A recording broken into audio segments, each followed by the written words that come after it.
ચૈતર વસાવા ફરી એકવાર આદિવાસીઓની વહારે આવ્યા છે। જે પણ આદિવાસી લોકોને સ્ટેચ્યુ ઓફ યુનિટીમાં ત્યાં રહેવા છતાં તેમને રિક્ષા ચલાવવા દેવામાં આવતી નથી।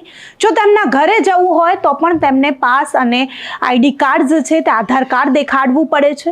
ત્યારે આદિવાસી લોકો સાથે જે અન્યાય થઈ રહ્યો છે તેને લઈને ચૈતર વસાવા ફરી એકવાર ધરણા પર બેઠા છે।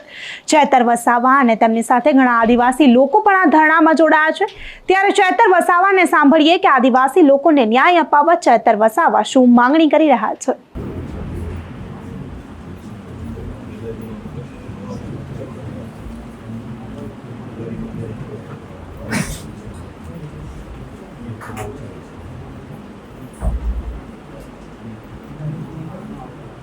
સ્થાનિક લોકો છે એમના રિક્ષાને લઈને છે તો નિર્ણય તો આપણે લેવો પડશે।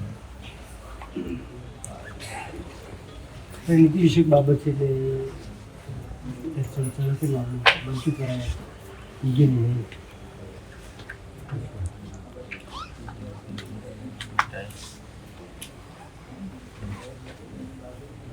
આજ વસ્તુ પુનરાવર્તન ના થાય એ રીતે આપણે બેઠા જ અને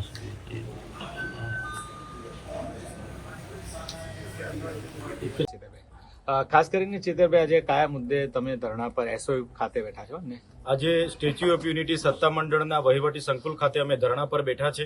જે લોકોએ સ્ટેચ્યુ ઓફ યુનિટીમાં પોતાની જમીનો આપી છે અને જે ગામો અંદર છે જેમ કે લીંબડી, વાગડિયા, કેવડિયા, તો આ 7 ગામના લોકોને અંદર જવા માટે પણ પોતાએ પરમિશન લેવી પડે છે।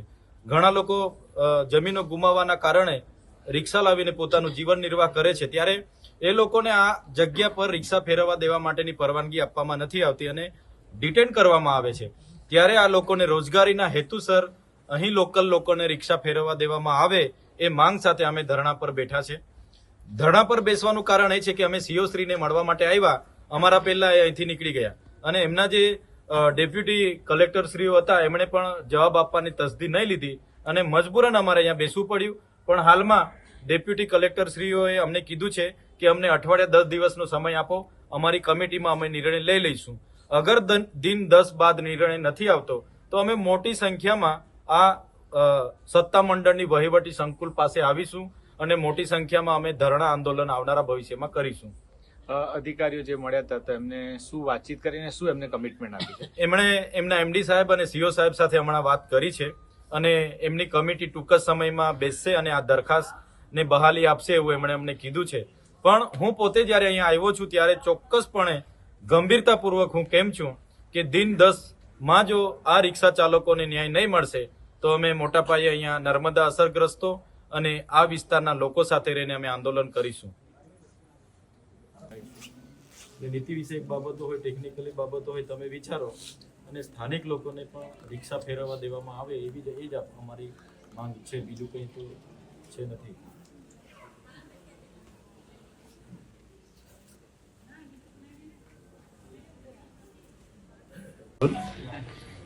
ખાસ તમારો કયો મુદ્દો હતો અને આજે હડતાલ પર બેઠા છે અને ધારાસભ્ય તમારી સાથે જોડાયા? સાહેબ, અમારે રિક્ષા ચાલકનો મુદ્દો હતો। હવે અમને અવર જવર થવા માટેને તકલીફ વાગડિયા ગેટ પર છે। હવે આજુબાજુની ટોટલી રિક્ષા 100 છે, એની અંદર આવવા દેવામાં બધાને જ તકલીફ થઈ જાય।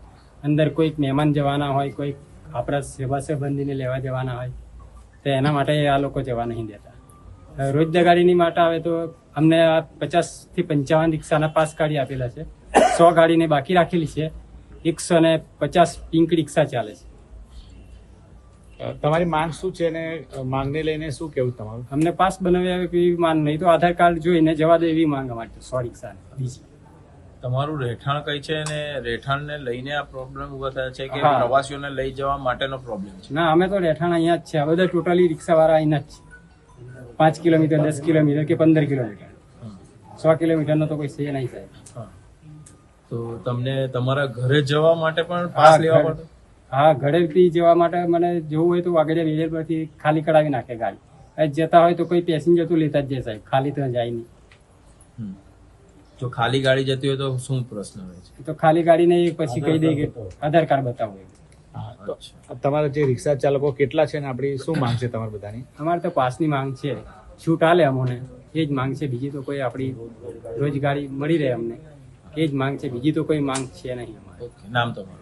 શૈલેષભાઈ ગોવિંદભાઈ તરવી ગોરા.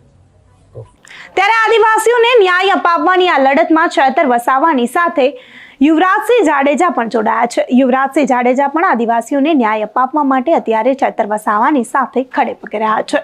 ત્યારે ચેતર વસાવાની જે માંગણી છે તેને લઈને તમારું શું માનવું છે અમને કમેન્ટ કરી ચોક્કસથી જણાવજો તથા અમારી ચેનલ નિર્ભય ન્યૂઝને લાઇક, શેર અને સબસ્ક્રાઇબ કરવાનું ભૂલશો નહીં. આભાર.